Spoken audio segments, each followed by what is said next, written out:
I've got to ask you about what on earth is happening with energy in the UK. Let's start off with the petrol shortage. What's triggered that and how can it be resolved? Yeah, so the real issue here at the moment, the thing that everyone's talking about is the fuel problem. I mean, outside my front door now, there are lots of cars queuing up to get into a petrol station. People are panic buying and people are very worried. It's not really a fuel shortage. It's primarily a shortage of heavy goods vehicles drivers. You know, truck drivers are in short supply at the moment. And of course, the chattering classes who love to blame Brexit for everything are blaming this on Brexit. They have a pathological hatred of Brexit, but it's far more complicated than that. The pandemic caused some European drivers to leave the UK and go home. The pandemic has led to a long list of licenses that haven't yet been approved or tests for COVID that haven't yet been carried out. All of these things have contributed to create a shortage of drivers and therefore a concern about whether fuel can be delivered and whether fuel can be provided. So there's lots going on, and I really dislike the way in which it's been pinned on Brexit by a significant section of the media elite. It's a lot more complicated. The other issue that interests me is the problem you're having with electricity. We know the UK's full on with net zero by 2020, trying to get rid of coal generation, a lot of wind generation. You still have some nuclear, about 20%.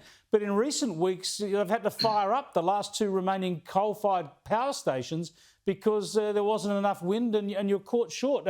This is going to be a problem that will be recurring, presumably? Yeah, the energy crisis is far more serious as far as I'm concerned, because this really speaks to one of the biggest problems of our time, which is that for some reason we've stopped seeing energy as something that has to be reliable and secure and provided cheaply to people who need it. And we've started to talk about it as something that has to be sustainable, eco-friendly. Let's turn to wind power and other renewables rather than nuclear, rather than coal. This is the kind of outlook that has gripped significant sections of Western Europe, including the UK, over the past few years. What we're now seeing is that these renewables are not reliable, unreliables, as some people refer to them now. And I think the greening of the energy debate, this idea that we should get to net zero, this idea that using energy is somehow a bad thing, all of that is contributing to a situation where we're running short and we haven't prepared ourselves for people's energy needs. So the cult of environmentalism has a lot to answer for in that crisis. Do you think they'll be brave enough to confront this at the Glasgow conference? Because it's pretty embarrassing. It shows the problems with renewables, and it's not just in the UK, it's a big issue in Germany as well, the biggest economy in Europe.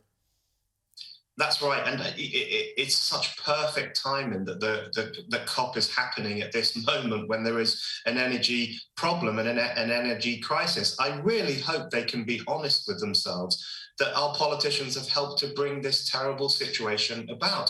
And the issue is that what's happened is that ideologically, we now have this idea that using fossil fuels is virtually sinful, that people who use too much electricity are bad. If you drive a car, you're a terrible person.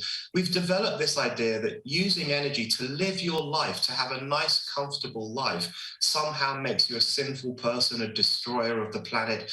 It's really that idea that needs to be challenged. We need to dislodge the eco-extremist outlook more broadly and make the case for nuclear power, for coal power where it's needed, and for really using those resources to ensure that everyone can have a nice and comfortable life. We've got to push back against the hair shirt ideology that wants less of everything.